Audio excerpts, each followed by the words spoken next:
오늘도 우리 최은기 목사님이 고린도전서를 설교하면서 쓴 책인 답은 고린도에 있다, 그 책을 참고하며 함께 또 묵상 가운데 주신 말씀을 나누고자 합니다. 고린도 교회는 위대한 전도자 바울이 개척을 했고 당대 가장 탁월한 성경 교사라고 알려진 아볼로가 양육했습니다. 그래서 이 시간에 말씀드린 것처럼 고린도 교회는 참 풍성했습니다. 지식도, 언변도, 은사도, 믿음도 부족하지 않았습니다. 그런데 교회는 분열했고 파당을 지었고, 그러다 보니 그 많은 것을 가지고서도 교회의 구실을 옳게 하지 못하는, 오히려 세상의 근심거리가 되는 그런 교회로 전락해 있었던 것입니다.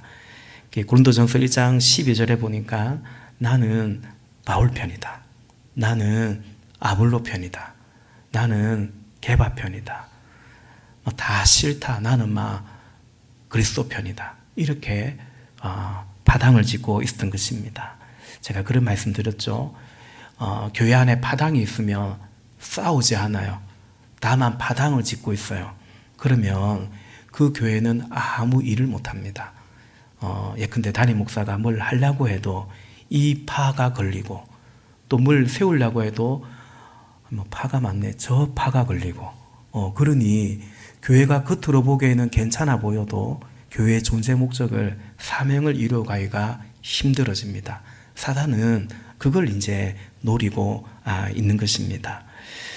바울이 이 고린도 전후서를 기록할 때 이 고린도 교회 안에 있는 이 문제로 말미암아 여러 문제들이 생기거든요. 이 분열된 이것을 어떻게 해결할까? 이것이 바울이 이 편지를 쓴 중요한 이유라고 말씀을 드렸습니다.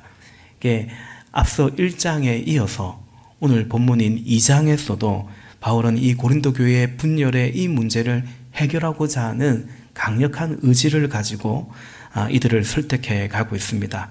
특히 자신이 고린도에서 복음을 전할 때, 이 공동체를 세웠을 때, 그때 자신의 심정이 어땠고, 또 그 안에서 어떤 각오와 결단으로 사역을 했으며, 또 지금도 어떤 마음인지를 이들에게 알려주고 있는 거죠. 사도는 앞서 1장에서 교회 안에서 파당을 짓는 그들에게, 그러니까 상대방의 약점을 공격하고 자신은 더 돋보이려고 하는 그들에게 그렇게 하지 말고, 그건 세상 사람들이 하는 방식이고, 내 약점은 숨기려고 그러고, 내 약점은 가면을 쓰려고 그러고, 오히려 상대방의 약점은 또 깎아내려고 그러고, 그건 예수님 안 믿을 때 그때나 지금이나 세상은 그렇게 돌아가는 거고, 적자생존처럼, 약육강식처럼 돌아가는 거고, 우리는 이제 그래서는 안 된다. 오히려 우리처럼 이런 약한 자를 사랑하고 구원해 주시고 주의 일꾼 삼아 주시는 그 주님을 자랑해야 된다. 그렇게 말씀했더랬습니다.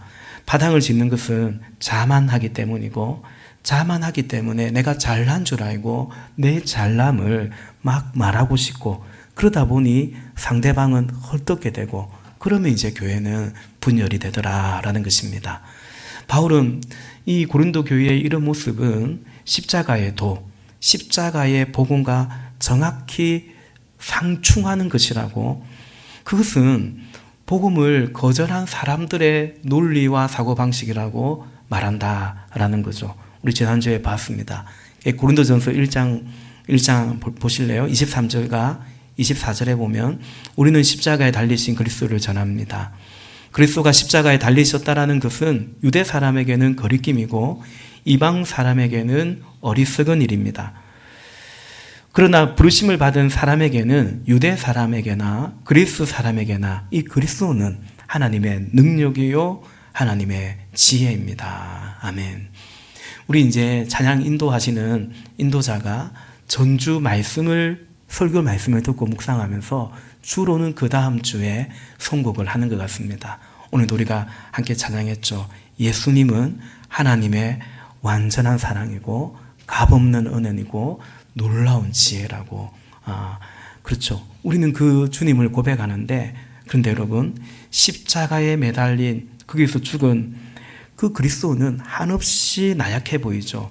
그러니까 유대인들은 거리끼는 것이고, 이 지혜를 신봉하다시피 했던 이 이방인들, 헬라 사람들이 보기에는 그건 너무 어리석게 보이는 거죠. 무슨 신이 그래, 무슨 신의 아들이 그런 식으로 주고, 우리가 바랬던 메시아는 이런 것이 아니야. 유대인은 그래서 거리끼는 것이고, 이방인들은 그래서 어리석어서 결과적으로 복음을 십자가의 복음을 거절하고 있었다라는 것입니다. 그러나 놀라운 것은 우리는 이 고린도 교회도 마찬가지죠. 어쨌든 간에 우리는 그 예수님을 믿고 있는 건데, 그처럼 약해 보이는, 그래서 사람들은 거리끼고 어리석다고 거부하는 그것이, 우리는 그게 아니라 우리의 구주이고, 그건 하나님의 능력이었고 하나님의 지혜였음을 고백하고 있지 않냐는 거죠. 그렇게 예수 믿는다고 하면서 지금 왜 상대방의, 특별히 지도자의 약점을 공격하면서, 그러면서 자신은 좀 더 돋보이려고 하고 자랑하려고 하고, 그들을 향해서 바울은 당신들은 마치 지금 이 십자가를 거절하는 게 아니고 십자가의 그리스도를 믿는다고 하면서 왜 십자가의 원수처럼 행하고 있느냐, 바울은 그렇게 책망하고 있는 것입니다. 여러분, 그리스도의 십자가의 원수라는 이 표현은 이건 제가 오늘 쓴 표현이고요. 사실은 성경에 빌립보서 3장에 그런 표현이 있지 않습니까? 빌립보서 3장 18절과 19절에 보면, 내가 여러분에게 여러 번 말하였고 지금도 눈물을 흘리면서 말하지만 그리스도의 십자가의 원수로 살아가는 사람들이 많이 있습니다. 그들의 마지막은 멸망입니다. 그들은 배를 자기네의 하나님으로 삼고 자기네의 수치를 영광으로 삼고 땅의 것만을 생각합니다. 아멘. 여러분, 바울이 그리스도의 십자가의 원수로 행하는 자들이라고 말하는 이들은 예수 안 믿는 사람이 아닙니다. 예수를 믿는, 그래서 빌립보 교회 안에 들어와 있는 사람들입니다. 그런데 그들이요, 자기들의 배를, 이 배 있죠, 배. 막 나오면 안 되는데 자꾸 나오려고 하는 이 배 있죠. 이 배를 욕망을 의미하는 거죠. 욕망을 하나님으로 삼고 욕망을 쫓아 살고, 하나님도 신앙도 수단이 되어버리고, 그리고 자기의 수치를 영광으로 삼고, 그러니까 부끄러워할 거를 자랑처럼 영광처럼 생각하고 있다. 땅의 것만 생각하는. 그래서 바울은 그들을 십자가의 원수처럼 살아가고 있다 말하고, 그리스도의 십자가가 헛되이 하지 않아야 되는데 마치 그런 것처럼 살아가고 있다고 말하고, 그들의 마지막이 뭐라고 합니까? 그래도 되냐? 그들의 마지막은 멸망이라고 말합니다. 그리고 그것이 너무도 비통하고 안타까워서 이제도 눈물을 흘리며 말하고 있고, 이미 내가 여러 번 경고했지 않았냐라고 말씀하고 있는 것입니다. 그래서 여러분, 바울은 이렇게 파당을 일으키는 이 고린도 교회 신자들에게, 우리가 지난주에 본문을 좀 길게 살펴보다 보니까 자세히 보지는 못했지만 이제 1장 23절 이하에 보면 자랑이라는 키워드가 나와요. 자랑이라는 주제를 가지고 설득해 가고 있습니다. 우리 1장 28절과 29절을 한번 보십시다. 하나님께서는 세상에서 비천한 것들과 멸시받는 것들을 택하셨으니 곧 잘났다고 하는 것들을 없애시려고 아무것도 아닌 것들을 택하셨습니다. 이리하여 아무도 하나님 앞에서는 자랑하지 못하게 하시는 것입니다. 아멘. 우리의 부르심을 보라는 거죠. 당신들 세상에서 볼 때 그렇게 내세울 거 있는 사람 얼마나 있었냐. 근데 하나님은 그런 우리를 택해서 마치 약한 자를 택해서 강한 자를 부끄럽게 하고, 가난한 자를 택해서 부유한 자를 부끄럽게 하고, 그래서 자랑하는 자는 주님을 자랑하라고. 그래서 1장 31절에서도 이렇게 말하죠. 누구든지 자랑하려거든, 이전 개역 개정에서는 자랑하려거든 주 안에서 자랑하라고, 주님을 자랑하라고 말하고 있습니다. 사도는 이처럼 교만으로 인해서 결국 분열을 일으키고 있는 이 고린도 교회 성도들에게 이제 그만 자신을 높이려고 하지 말고, 자신을 자랑하려고 하지 말고 주님을 높이라고, 주님을 자랑하라고, 십자가를 붙들라고 말씀하고 있는 것입니다. 여러분, 그런데 교회에 분열은 이 파당을 짓는 것은 지난주에도 그런 말씀 들었죠. 결국은 누구에 대한 공격이냐면 리더에 대한 건의자에 대한 공격입니다. 가정교회에서는 목자를 향해서 그럴 수 있고요. 또 연합교회에서는 당의 담임 목사를 향해서 그럴 수 있습니다. 여러분 교회가 파당을 지어요. 근데 저를 반대하고 담임 목사를 반대하고 이런 거는 아니라고 생각할 수 있지만 그러나 결과적으로 그 모든 책임은 교회 리더에게 담임 목사에게 있기 때문에 결국은 자신이 의도하든 의도하지 않든 교회의 분열은 그 타켓은 담임 목사를 향해 있다라는 것입니다. 지금 고린도 교회도 결국 누구를 공격하고 있냐면 사도 바울을 또 아볼로를 향해서 공격하고 있음을 보게 됩니다. 바울의 약점을 파고들고 있어요. 우리가 볼 때 바울은 너무나 완벽한 사람인데 어떻게 이런 사도가 있을까? 사람이 이럴 수 있을까 싶은데 근데 고린도 교회는 바울의 약점을 계속 파고들고 있습니다. 지난주에도 잠깐 얘기했죠. 그들이 보기에 바울은 나약하다라는 거예요. 오늘 본문에서 바울이 자신이 어땠는지를 말해요. 내가 너무 무서웠다. 내가 심히 두려웠다. 바울도 고백해요. 예, 나약했습니다. 좀 더 지도자라면 강직하게 보여야 되고 의연하게 보이면 좋겠는데 바울은 인간적인 면모가 있었어요. 그리고 결정적으로 바울의 설교에 대해서 이들이 공격했습니다. 우리가 볼 때는 바울이 참 이렇게 주옥 같은 이런 말씀들을 편지로 기록하고 또 사도행전을 보면 바울이 대중에게 연설하는 설교하는 장면도 나오는데 정말 메시지를 잘 전한 것 같은데 그러나 여기 고린도 이 아가야 지역 그리스 지역에 이 철학과 수사학이 발달하고 그리고 이 웅변 달변가들이 전립했던 이곳에서 그런 곳에 물들었던 이 사람들이 볼 때는 바울은 말을 잘하는 사람이 아닌 거예요. 설교를 잘하는 사람이 아니었던 거죠. 그것이 바울의 약점이고 이들이 바울을 그런 식으로 공격했다라는 거죠. 바울은 이 사실을 잘 알고 있었습니다. 그래서 나중에 고린도후서에 가면 더 바울이 계속해서 자기의 사도권을 방어하거든요. 그러니까 왜 방어하냐면 그래야 그 사역을 부르심을 받은 사역을 감당할 수 있기 때문에 어쨌든 고린도후서 11장 6절에 보니까 이렇게 말하죠. 내가 비록 말에는 부족하나 말에는 졸하나 부족하다 내가 알고 있다 그렇게 얘기합니다. 근데 바울은 그들이 공격하는 그 포인트를 자신의 약점을 숨기거나 피하지 않습니다. 인정하고 더 나아가 오히려 그 약함을 자랑하고 있음을 봅니다. 우리 본문 3절 한번 같이 보실까요? 3절 같이 읽어보겠습니다. 내가 여러분과 함께 있을 때에 나는 약하였으며 두려워하였으며 무척 떨었습니다. 아멘. 내가 고린도에서 사역할 때 여러분과 함께 있을 때 나는 약했고 두려웠고 무척 떨었다 고백합니다. 사실 이 3절은 배경적인 설명이 좀 필요합니다. 여러분 바울이 고린도에 가서 복음을 전하고 사역한 것이 사도행전 18장에 기록되어 있습니다. 사도행전 18장 1절에 보니까 그 뒤에 바울은 아테네, 그러니까 이전 개혁 개정에는 아덴이죠. 그리스의 그 아테네를 떠나서 고린도로 갔다. 고린도에 왔어요. 18장 4절에 보니까 바울은 안식일마다 해당해서 토론을 벌이고 유대 사람과 그리스 사람을 설득하려고, 이게 설득이 전도입니다. 전도하려고 했다라는 거죠. 이 헬라 문화는 광장 문화고 모이면 토론해요. 우리 그리스 유명한 철학자들 아리스토텔레스나 소크라테스나 그 시대가 꼭 일치하지 않다 하더라도 어쨌든 그들의 문화가 그러했더랬습니다. 모이면 토론하고 철학이나 지식이나 이런 것들이 매우 또 수사하게 발달하고 그래서 이들은 말하고 변정하고 변론하고 이런 것들을 좋아했더랬습니다. 바울은 안식일마다 해당해서 토론도 벌리고 유대 사람이든 그리스 사람이든 설득을 전도를 하려고 했습니다. 사도행전 18장 6절에 보니까 받아들이기도 하지만 그러나 유대 사람들이 반대하고 비방했다라는 것입니다. 그리고 이제 사도행전 18장 9절과 10절에 보니까 그런데 어느 날 밤에 한산 가운데서 주님께서 바울에게 말씀하셨다.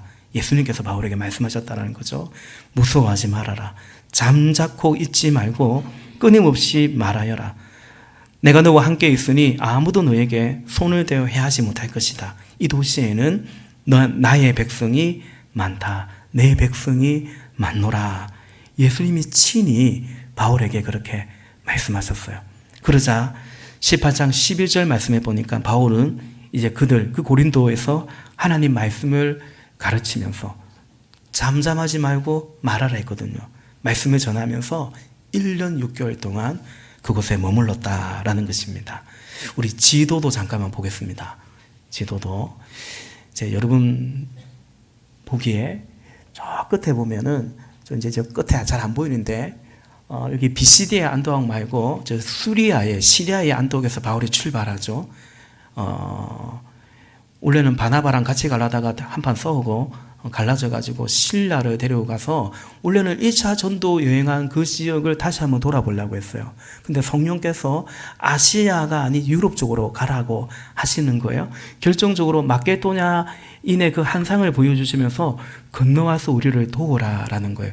그래서 바울이 이제 건너가서 마케도냐, 지금 이제 터키 지역입니다. 마케도냐 지역에 가서 제일 먼저 이런 곳이 빌립보입니다. 빌립보 사도행전 16장에 나오죠. 빌립보에서 복음을 전하는데 뭐 별 소득이 없었습니다. 자주장사 루디아라는 여성 사업가 막 그 정도 구원하고 또 갇혀가지고 엄청 뭐 매를 맞고 감옥에 갇혀가지고 그 또 감옥이 또 뭐 지진이 나서 감옥이 열리고 그러다가 그 감옥의 간수 주 예수를 믿으라 너와 네 집이 구원을 받을 것이다. 그 감옥의 간수와 그 집이 구원을 받고 세례를 주고 그리고 이제 빌립보를 떠납니다. 그 다음에 간 곳이 어디냐면 데살로니가입니다. 데살로니가에서는 새 안식일 동안 한 3주 정도 머물렀는데 복음을 잘 받아들이는데 그게 또 막 선동하는 자들이 있어가지고 그렇게 박해를 했습니다. 어쩔 수 없이 쫓겨나가는데 너무나 다급했던 쫓겨나가서 그 다음에 어디로 가냐면 베레아라는 곳으로 갑니다. 거기서도 말씀을 잘 받아들이는데 이번에는 또 누가 오냐면 이 데살로니가에 있던 그 인간들이 여기까지 쫓아가가지고 바울이 또 그렇게 박해를 해서 그래서 너무나 다급한 나머지 일행이 한꺼번에 이동하지 못하고 바울은 하여튼 아덴으로 가고 그들은 나중에 이제 뭐 디모데나 실라는 고린도에서 합류하게 되죠. 그래서 이제 그 빌립보, 데살로니가, 그 다음에 이제 베레아를 거쳐서 아덴에 이르게 됩니다. 그 아덴에서 사역을 한번 볼까요? 사도행전 17장인데 16절과 17절 우리 화면 한번 보십시다. 바울은 아테네에서 그들을 자기 일행들입니다. 기다리고 있는 동안에 그 아테네라는 그 도시가 우상으로 가득 차 있는 것을 보고 격분하였다. 17절 그래서 바울은 해당에서는 유대 사람들과 이방 사람 예배자들과 더불어 토론을 벌였고 또한 강장에서는 이 강장 문화라고 했죠. 강장에서는 만나는 사람들과 또 토론 문화예요. 날마다 토론했다라는 거죠. 그들의 방식대로 바울도 같이 끼어들어가지고 토론하고 복음을 전했습니다. 사도행전 17장 32절 33절 보니까 그들이 죽은 사람들의 부활에 대해서 들었을 때 바울이 이제 예수의 십자가와 부활을 증거한 거죠. 그래서 그들이 바울의 말을 들은 그들이 죽은 사람들의 부활에 대해서 들었을 때 더러는 비웃었고 더러는 이 일에 관해서 당신의 말을 다시 듣고 싶소 관심도 있었다는 거죠. 이렇게 바울은 그들을 떠났다. 그리고 그 다음 간 곳이 여기 고린도입니다. 고린도는 아가야 지역이거든요. 그러니까 지금의 그리스 지역인데 아덴과 비슷합니다. 수사학과 철학이 매우 발달하고 말씀드린 것처럼 달병가들이 웅병가들이 전립이했습니다. 바울은 바로 고린도에 있었을 때에 내가 여러분 가운데 있었을 때에 약했고 두려웠고 무척 떨었다라고 말하죠. 바울은 뭐가 무서우냐면 겉으로 보기에는 자신의 안위와 신변에 대한 위협이 많았기 때문에 무서웠겠죠. 그런데 그뿐만 아니라 그보다는 자신이 전하고 있는 이 복음이 언제부턴가 먹혀들지 않고 있다는 걸 바울이 보게 되는 거예요. 그러니까 여러분, 바울이 1차 전도 여행부터 시작해서 박해가 없던 곳은 없었습니다. 그런데 그럼에도 불구하고 결신자들이 나왔고 교회들이 세워졌던 것입니다. 빌립보서 있잖아요. 빌립보 교회가 세워졌어요. 고작 3주밖에 없었고 그렇게 박해가 심했지만 데살로니가 전후소가 있잖아요. 데살로니가 교회가 세워진 거예요. 근데 그 다음에 베레아를 거쳐서 아덴을 거치는데 여러분 아덴 교회 들어봤습니까? 교회가 세워지지 않는 거죠. 그러니까 바울은 교회가 세워지지 않고 있다는 것, 이 복음의 결신이 이루어지지 않고 있다는 데한 두려움이 있고, 이 두려움은 한편으로는 안타까운 심정이고 애타는 마음이었다라는 거죠. 바울의 근심은 복음 사역에 대한 이 교회와 영혼에 대한 그런 애타는 심정이었던 것입니다. 우리가 이런 배경 속에서 바울이 어떤 결심을 했는지 오늘 본문에서 우리는 보게 되죠. 두 가지 결심을 합니다. 첫 번째는 본문 1절입니다. 우리 1절을 본문 1절을 다시 한번 같이 읽읍시다. 우리 읽을 때 눈을 뜨고 같이 읽겠습니다. 시작. 형제자매 여러분, 내가 여러분에게로 가서 하나님의 비밀을 전할 때에 훌륭한 말이나 지혜로 하지 않았습니다. 아멘. 또 4절도 한번 읽어볼까요? 같이 시작. 나의 말과 나의 설교는 지혜에서 나온 그럴듯한 말로 한 것이 아니라 성령의 능력이 나타낸 증거로 한 것입니다. 아멘. 내가 여러분에게 가서 하나님의 비밀을 복음을 전할 때에 훌륭한 말이나 지혜로 하지 않았다. 말은 필요하고 지혜도 필요하죠. 근데 어떻게 해요? 훌륭한 말. 이전 개역 교정에 보면 아름다운 말. 그 동네에는 그런 식으로 말을 하거든요. 아름답게 말을 해요. 수사하게 발달할 때 좀 현란하게 말을 해요. 근데 바울은 그렇게 하지 않았다는 거예요.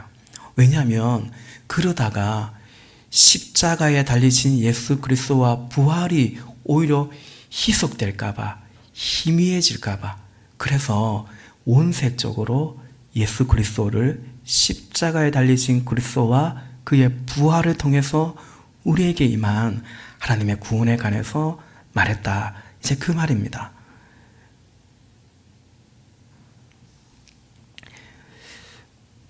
어찌 보면 그 동네에는 그 방식이 더 필요한 것 같은데, 훌륭한 말, 아름다운 말요, 바울은 오히려 그래서 거부합니다. 이것이 바울의 결심이었고 지금도 그 결심에는 변함이 없습니다. 사람의 말솜씨로 설득하지 않기를 원했다라는 거죠. 그 5절 볼까요, 여러분? 5절 같이 읽어봅시다. 시작. 그것은 여러분의 믿음이 사람의 지혜의 바탕을 두지 않고 하나님의 능력의 바탕을 두게 하려는 것이었습니다. 아멘. 그러니까 막 감동적인, 울렸다가 웃겼다가 혼을 확 빼놓은 그런 달변가들이 예나 지금이나 있는 거죠. 바울은 여러분의 믿음이 그런 것에 바탕이 되지 않기를 원하고, 하나님의 능력에, 하나님의 그 복음에 바탕을 두기를, 근거를 두기를 원했다라는 거죠. 말의 아름다움으로 하지 않겠다. 바울의 두 번째 결심은 뭐냐면, 그래서 오직 나는 복음만 전하고, 이미 말씀드렸네요.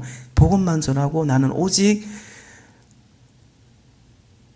내가 부족하지만, 그래서 실제로 잘 안 되지만, 사람들이 목표들지가 않네 이 동네에서는, 그럼에도 타협하지 아니하고 오직 성령만 의지하고 그렇게 했다라는 거죠. 우리 2절 말씀 볼까요? 본문 2절입니다. 시작.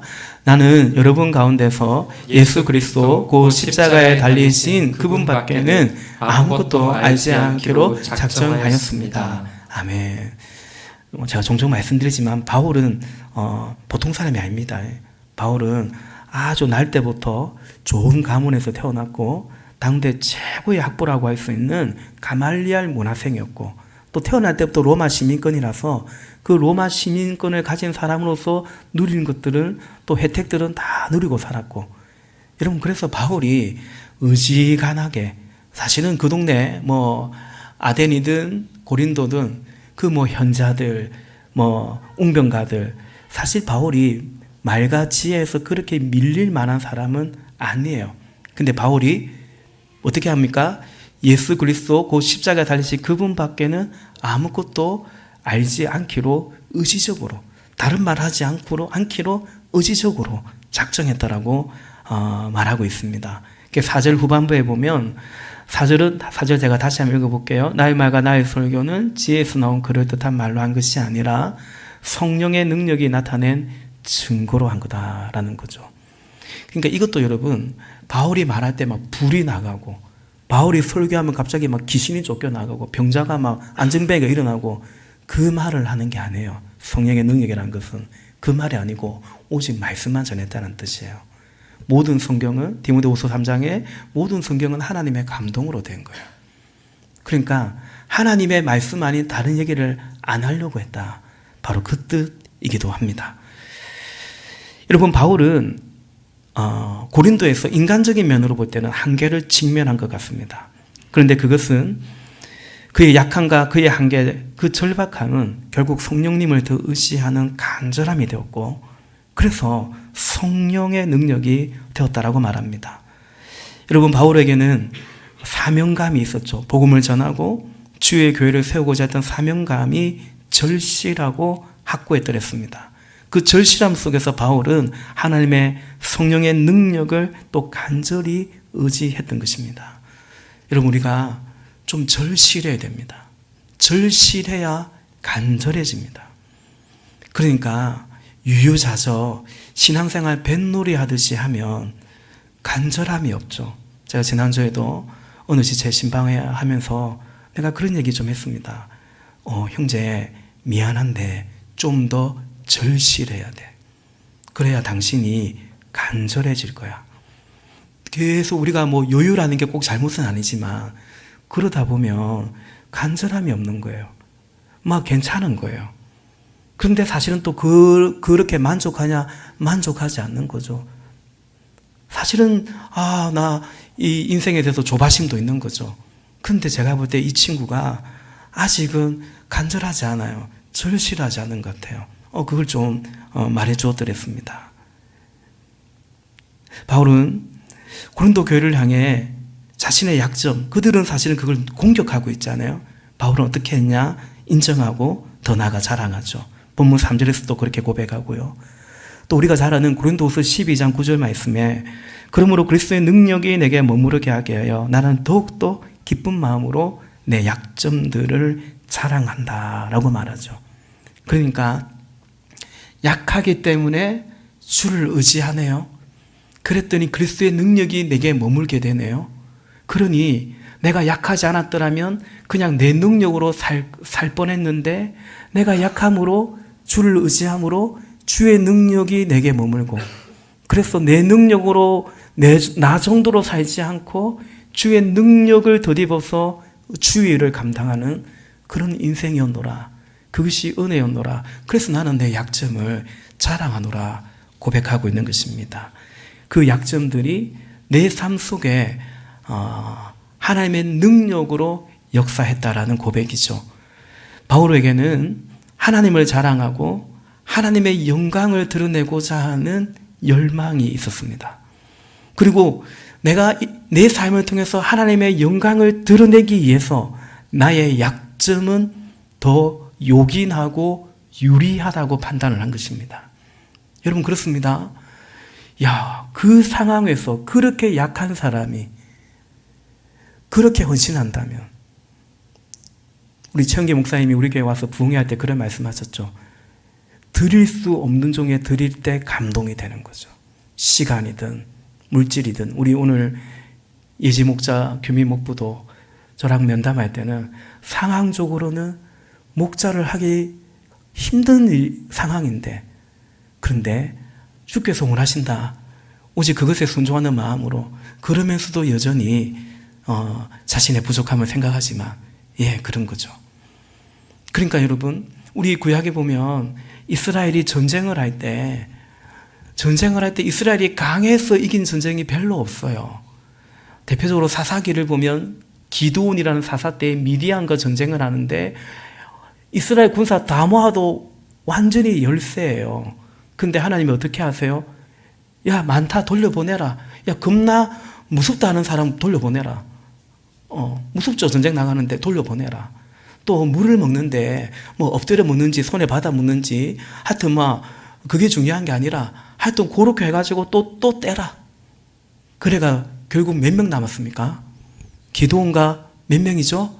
300용사. 그 300명이 어떻게 이깁니까? 하나님이 그러죠. 너희 군대의 수로 이겼다고 할까 하노라. 그러니까 여러분, 하나님은 영광을 받으시기를 원하세요. 좋아요, 싫어요? 좋아요, 싫어요? 하나님이 영광을 받고 싶어 한다는 이것이 성도인 우리에게는 얼마나 우리를 향한 보호고 안전인지 모릅니다. 그래서 하나님은 당신의 영광을 위해서도 우리를 지켜주시고 보호하시고 시편 23편에 다윗이 고백하기를 자기 이름을 위하여 우리를 의의 길로 인도하시는도다. 바울은 하나님의 영광을 드러내고 싶은 그 열망이 있었기 때문에 자신의 약함은 오히려 하나님에게 영광이 될 수 있겠다. 여러분, 요한복음 9장에 보면 날 때부터 소경된 장애를 입고 태어난 사람이 있는데 사람들은 예수님께 질문하기를 이 사람 부모의 죄 때문이냐 이 사람의 죄 때문이냐 물어봤을 때 예수님은 뭐라고 대답하셨습니까? 그 사람 죄도 아니고 부모의 죄도 아니고 그를 통해서 하나님께서 영광을 받기 위함이라 했습니다. 그러니까 여러분, 이건 인간적인 마음으로는 우리 잘 설득이 안 되고, 아니 당신 영광을 얻고자 누군가는 그렇게 고통을 겪어야 되는 거야? 이렇게 생각할 수 있죠. 근데 어쨌든 성경은 그렇게 말합니다. 하나님은 이 백성은 내가 나를 위하여 주었고 나의 찬송을 부르게 하기 위함이고, 우리가 하나님을 우리가 신앙을 고백할 때 우리의 창조도 우리의 구속도 우리에게 성령을 보내신 것도 에베소 1장에 말씀하고 있는 것처럼 그 은혜의 영광을 찬미하게 하려 위함이었다라는 거죠. 바울은 자신의 삶을 통해서 주를 높이기를 원했기 때문에 자신의 약점이 그러기에는 유리하다고 생각했습니다. 자기의 약점을 감추지 않습니다. 우리가 목장에서 하나님의 사랑을 경험하면 경험할수록 점점 어떤 일이 일어납니까? 자신의 약점을 고백하는 것입니다. 그리고 같이 기도하는 것입니다. 그러면서 우리가 결국 서로 위로가 되고 의지가 되고 하나님의 그 사랑, 하나님의 위로, 하나님의 치유와 능력을 함께 경험하게 되는 것입니다. 우리가 이처럼 하나님의 영광을 구하면 결과적으로 하나님의 능력을 또 경험하게 됩니다. 반대로 자기 영광을 구하면서 하나님의 은혜, 하나님의 능력을 구하면 별로 하나님을 경험하기가 어려워집니다. 그러나 하나님의 영광을 구할 때 진정 하나님의 능력을, 결국 오늘 말씀의 제목처럼 성도는 하나님의 능력으로, 하나님의 능력을 힘입어서 하나님의 영광으로 나아가는 죠. 하나님의 영광을 이 땅에 드러내고자 하는 그 열망, 그 부르심 가운데 살아가는 것입니다. 하나님은 하나님의 영광을 향해 나아가는 자에게 오늘도 하나님의 능력으로 역사하는 줄로 믿습니다. 말씀을 맺습니다. 고린도 교회는 자신의 능력을 자랑하면서 서로 바당짓고 분열했습니다. 자기 영광을 구하고 있기 때문입니다. 그러나 바울은 그들이 공격하는 그 포인트를, 약점을 인정하며 결국은 하나님의 능력으로 하나님을 높입니다. 우리는 능력이 문제라고 생각하는데 능력이 문제가 아닙니다. 애매한 말처럼 들릴지 모르겠습니다. 영광이 문제입니다. 내가 무슨 영광을 구하고 있는가? 난 뭐가 되고 싶은 것인가? 우리가 오늘 예배 가운데 돌아봐야 될 것은 바로 그 부분입니다. 여러분, 능력이 아니라 영광의 문제입니다. 이게 지금의 내 모습이고 나의 믿음입니다. 우리의 믿음이고 우리의 모습일 수 있는 것입니다. 나의 약함. 우리 강합니까? 다 약해요. 다 질그릇이에요. 질그릇 같은 우리 안에 그리스도의 형상이 심겨지는 거예요. 그러나 우리 그릇은 바뀐 게 아닌 거예요. 그렇죠? 보배이신 예수님이 고린도후서 5장 말씀처럼 이제 우리 속에 심겨져 있는 거예요. 그러므로 여러분, 우리는 약한 자를 들어쓰시는, 약한 나를 통해서 이런 나를 사랑하시고 이렇게 정결하지 못한 나를 그 보혈로 정결케 해주시고 하나님 자녀 삼으시고 또 함께 주의 일꾼으로 삼아주신 그분 앞에 우리의 마음을 드리며 주님을 의지하며 주님을 높여드릴 수 있는 그런 저와 여러분 우리 모두가 되시기를 예수님의 이름으로 축복합니다. 기도하십시오.